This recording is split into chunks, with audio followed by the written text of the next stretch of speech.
ओम शांति। तो कल हम भ्राता निर्वैर भाई जी का अनुभव सुन रहे थे। आज कंटिन्यू करेंगे कि कैसे भारत में जब पोप पॉल आए तो उनको कैसे ईश्वरीय ज्ञान देने का हम एक सुहावना अवसर कहो या श्रेष्ठ भाग्य कहो भ्राता जी ने पाया। तो निर्वैर भाई जी कहते हैं दिसंबर 1964 में मुंबई में पोप पॉल तथा अन्य मुख्य क्रिश्चियन व्यक्तियों के क्रिश्चियन कांग्रेस में आने का समाचार सबने पढ़ा था। कई लोगों ने तो इसे पसंद भी नहीं किया था, परंतु परमात्मा की तो सभी संतान है ना, चाहे पोप हो या कोई और, सभी को पारलौकिक पिता के अवतरण का परिचय मिलना ही चाहिए, चाहे कोई माने या न माने। इसलिए बाप दादा के निर्देश पर मुंबई में मरीन ड्राइव पर एक विशेष विश्व नवनिर्माण प्रदर्शनी का आयोजन किया गया और रोम में पोप पोल को कार द्वारा प्रदर्शनी देखने का निमंत्रण भेजा गया था। पोप पॉल को ईश्वरीय ज्ञान के 30 बाय 40 आकार के रंगीन चित्रों का सुनहरा सेट तथा रियल गीता भेंट करते हुए भ्राता जगदीश चंद्र जी ने ईश्वरीय संदेश दिया कि इन चित्रों को समझने तथा सच्ची गीता के अध्ययन से ही स्वर्ग की प्राप्ति हो सकती है। पोप पॉल ने कहा, मैं पुरुषार्थ करूंगा। देखो कितनी अच्छी बात ना, तो उन्होंने ये समझने पर कहा कि मैं पुरुषार्थ करूंगा। पोप के अतिरिक्त मुख्य कार्डिनल एग्वानियन व अन्य कार्डिनल तथा पादरियों को भी चित्रों के सुनहरी सेट ईश्वरीय सौगात के रूप में सैकड़ों की संख्या में भेंट किए गए। शिव बाबा ने पिताश्री के द्वारा उपरोक्त समस्त कार्यों को करने का निर्देश देते हुए कहा था कि क्रिश्चियन बच्चे भारत में आ रहे हैं। भारत परमात्मा शिव की जन्म और कर्म भूमि है, तो इन सब के उस पिता का संदेश उन्हें अवश्य मिलना चाहिए। क्या यह कर्तव्य किसी साधारण मनुष्य का हो सकता था जो पोप को भी ईश्वरीय ज्ञान लेने के लिए संदेश भेज सकता? परंतु शिव बाबा परमात्मा की नजरों में तो वह आत्मा भी उनका ही एक बच्चा है। तो किस तरह से बाबा को सदैव सभी के कल्याण की भावना से सेवा में बच्चों में कैसे उमंग उत्साह भरना, इसका होना था। इस तरह से जगदीश भाई जी ने पोप को और उनके साथ में जो अन्य पादरी थे उनको समाचार या उनको पैगाम दिया। और भ्राता निर्वैर भाई उस समय क्योंकि बाबा से गहन जुड़ चुके थे, तो ये सारी चीजों को उन्होंने स्वयं देखा, महसूस किया कि लोगों की क्या भावना होती थी कि ये क्यों आए पोप भारत में, और बाबा की ये भावना कि ये भी बच्चा मेरा है, ये भी वंचित न रह जाए ईश्वरीय ज्ञान से। तो बाबा तो दया का सागर और क्षमा का सागर है ना। बाबा का प्रत्येक महावाक्य, प्रत्येक कर्तव्य तथा प्रत्येक विचार हम आत्माओं के लिए उन्नति के लिए ही था, क्योंकि उनसे यह सब कुछ करवाने वाला स्वयं दया का सागर शिव बाबा उनके रथ का सारथी था। मुझे सन 1966 की एक घटना याद आती है।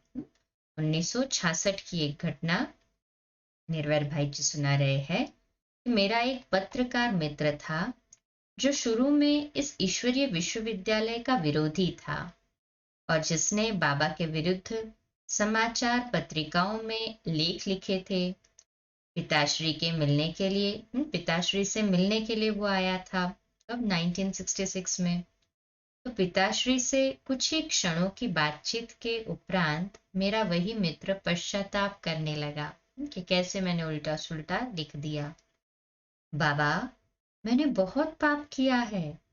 मैंने ओम मंडली के खिलाफ आंदोलन के समय आपकी ओर पत्थर फेंके थे और कई बार आपके विरुद्ध लिखा भी था। आज मैं अपनी भूल महसूस कर रहा हूँ और क्षमा चाहता हूँ। पिताश्री ने मुस्कुराकर कहा, बच्चे, जो बात बीत गई सो ड्रामा, अब बीती को याद न करो। ऐसे तो कई लोग सुनी सुनाई बातों के आधार पर लिख देते हैं। शिव बाबा को इसकी परवाह नहीं है। जो सत्य है वह आज नहीं है तो कल अवश्य सबके सामने प्रकट हो ही जाएगा। तो अभी तो देख रहे हैं ना, सत्यता का कितना नगाड़ा बज रहा है। और नगाड़े बजाने हैं ताकि हर एक के मुख से निकले, मेरा बाबा आ गया। मेरा मित्र यह उत्तर सुनकर बहुत खुश हुआ तथा कहने लगा, अब मैं कभी भी आपके विरुद्ध नहीं लिखूंगा और दूसरों के लोभ हेतु जितना हो सके, दूसरों के लाभ हेतु जितना दूसरों को लाभ मिल सके उसके लिए आपका ज्ञान लिखता रहूंगा। मुझे तो अभी मालूम हुआ कि आप इतने दयालु है। फिर पवित्रता को सर्वोच्च स्थान देने के लिए कैसे बाबा का एक यो बच्चों के प्रति शुभ भाव होता था। परम पवित्र परमात्मा और उनके रंग में रंगी हुई ब्रह्मा बाबा की आत्मा अर्थात बाप दादा, दोनों को ही पवित्रता अर्थात ब्रह्मचर्य धारण किए हुए बच्चे सबसे अधिक प्यारे लगते थे। जितना मन वाणी कर्म से पवित्र उतना ही वह बाप दादा के समीप था और है। दुनिया में ये जो मान्यता प्रचलित थी कि स्त्री पुरुष इकट्ठे रहकर ब्रह्मचर्य व्रत अथवा पवित्रता धारण नहीं कर सकते, बाप दादा ने इस असंभव बात को संभव करके बताया। हजारों युगलों को युगबल के से प्रैक्टिकल जीवन में कमल पुष्प के समान पवित्र रहना सिखाया, क्योंकि पवित्रता ही सच्चे सुख शांति की नींव है। एक बार मुंबई में एक नौजवान युगल पति पत्नी बाप दादा से मिलने के लिए आए। बाबा ने उन्हें कुछ मिनट ज्ञान की शिक्षा देकर श्री लक्ष्मी श्री नारायण का एक चित्र भेंट करते हुए कहा, बच्चे, अगर इस अंतिम जन्म में पवित्रता धारण करोगे तो 21 जन्मों के लिए भविष्य में इन लक्ष्मी नारायण जैसा जीवन पाओगे। कहो बच्चे, इस बूढ़े बाबा की बात मानोगे? शिव बाबा तुम्हें इन पिताश्री द्वारा डायरेक्ट कह रहा है, तो क्या बाप की बात नहीं मानेंगे? शिव बाबा के मधुर महावाक्यों का इस युगल को ऐसा तीर लगा कि दोनों ने उसी समय बाबा के सामने जीवन भर पवित्र रहने की प्रतिज्ञा की और पवित्रता की राखी एक दूसरे को बांधी। बाप दादा ने फिर उनका बहुत स्वागत किया, क्लास में महिमा की। वह युगल आज दिन तक पवित्र है और रहेंगे। है किसी मनुष्य की ऐसी ताकत जो ऐसे नौजवान युगलों को संपूर्ण ब्रह्मचर्य पालन करा सके? यह तो स्वयं सर्वशक्तिमान परमपिता परमात्मा का ही कर्तव्य है, जिसने साकार ब्रह्मा द्वारा 1 सेकंड में उस युगल की एक दूसरे के प्रति दृष्टि और वृत्ति का परिवर्तन किया। और ऐसे हजारों युगलों के उदाहरण हैं। पिताश्री जी व्यक्त से अव्यक्त हुए, उसका छोटा सा अनुभव। मधु से भी मीठे बाप दादा से कई बार मिलने मधुबन स्वर्गाश्रम जाना हुआ और हर बार बाबा की स्थिति में व्यक्त से अव्यक्त होने का फर्क पाया। हम कई प्रश्न मन में लेकर जाते, परंतु बाप दादा के सामने जाते ही उनकी आत्मस्वरूप बिंदु स्वरूप स्थिति का इतना प्रभाव पड़ता कि प्रश्न आदि सब भूल जाते। हम भी व्यक्त से अव्यक्त हो उनसे रूहानी मिलन करते, इंद्रिय सुख अनुभव करते रहते। अंतिम दिनों में बाबा सदा जागती ज्योति की तरह निद्राजीत थे और अपनी संपूर्ण अव्यक्त स्थिति में स्थित थे। निराकार परमात्मा की साकार बाबा के द्वारा यह रंगत जो हमने अनुभव की, वह सदा ही लाइट हाउस की तरह हमें रास्ता दिखाती रहेगी और जीवन में उत्साह भरती रहेगी। इस तरह से ब्रह्मा बाबा का सफर अव्यक्त होने का, व्यक्त से अव्यक्त होने का, हाँ, सभी ने देखा और शेयर किया भ्राता जी ने, ताकि हम भी वैसे ही अपने आप को प्रैक्टिकल में पुरुषार्थ करवा सके, अटेंशन दे। बहुत सुंदर अनुभव था ना। कल हम भ्राता रमेश भाई, जो कि चार्टर्ड अकाउंटेंट थे, यज्ञ में बहुत पुराने समय से, और जो हमारी ट्रस्ट बनी ब्रह्मा कुमारी, जो एक संस्था बनी, वो संस्था जो है वो उनके ही, उनका ही एक संकल्प था कि बाबा भी ओम मंडली थी ना, जब स्टार्टिंग में ओम मंडली था, फिर कैसे इसका रूपांतर हुआ और कैसे यज्ञ के नियम कार्य ये सब बढ़ने लगे, इसके बारे में कल डिस्कस करेंगे। 2 मिनट के लिए शक्तिशाली योग के प्रकंपन फैलाएंगे साइलेंस में बाबा के घर के लिए।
अच्छा, कल सुबह लाइव अमृत वेला मेडिटेशन के लिए मिलेंगे 3:30 से 4:30 और 4:30 से 5 प्यारे मीठे बाबा की मधुर मुरली, और रात्रि क्लास रोज की तरह 8:45 बजे। पुनः आप सभी को नवयुग मुबारक हो, मुबारक हो, मुबारक हो। शुभ रात्रि। ओम शांति।